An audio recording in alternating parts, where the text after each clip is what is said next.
I really start looking hard during the site visit. 'Cause during the site, if I'm going to do a site visit, a lot of people are just going to, I'm going to go down for a quick day or whatever. Not me. I'm going to go down for several days because part of that time is looking for the death sentence, something where I'm not going to buy it. But by the time I do the site visit, I pretty much think I'm going to buy it.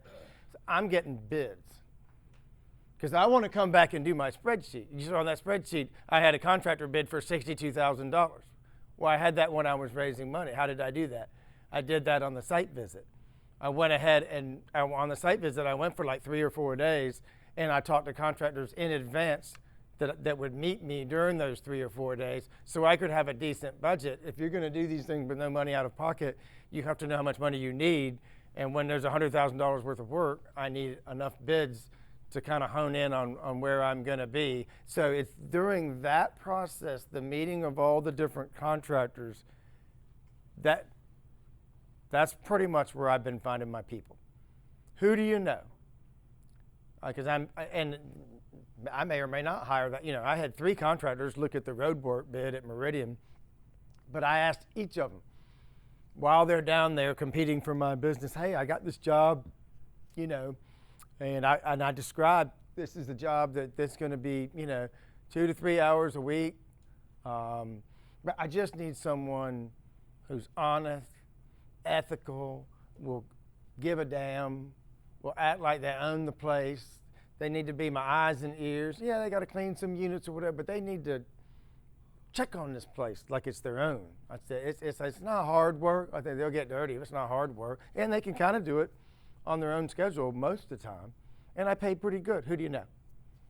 You know, and that's pretty much how that is how I've gotten all of them. I interviewed at Highway 49, and I did your classic, put an ad on Craigslist, made them go through some hoops to narrow it down to 10 or 12, and then I actually I called all 12 of them, then I set up 4 of them for interviews, and there was the one guy who probably would have been okay, but I met Melissa through some of the local people down there, and my gut just said, she's the one.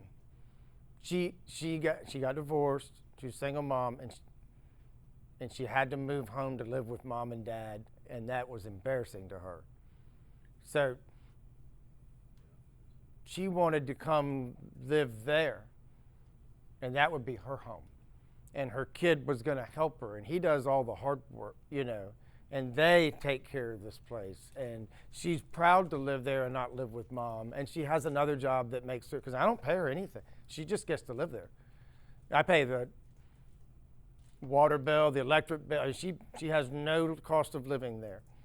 But so she doesn't want to leave. She's very proud. That is why I get the loyalty I get. Anyway, we're both very happy with that situation.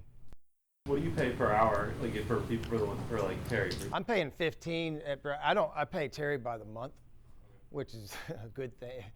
Once I figured out how much damn work she did, I was like, I'm paying 15 in Meridian, which is more than I should. But I'm paying $10 for the work and $5 for the loyalty and the caring and all that. And I basically say that to them. You know, I could get someone to do this for $10, yeah, but they wouldn't be you. The other 5 is because you're you. I trust you. I know you're going to care. I know you're going to check on it like it's yours. I just say it, you know. It's what I want. Why beat around the bush? But she gives me a hug when I leave. I mean, we're friends, you know. Ken, you set those up as independent contractor, or are you actually doing it? It's 1099. Am I taking away too much time? No, not at all. Okay. Yeah, I just 1099 them. They have to fill out the W-4, whatever W it is. Frank does it. Frank. I put them and Frank on an email and say, Frank, here they are. Do everything you got to do. They're going to make $15 an hour, and they're going to work as needed, basically. So they're not an employee by any means.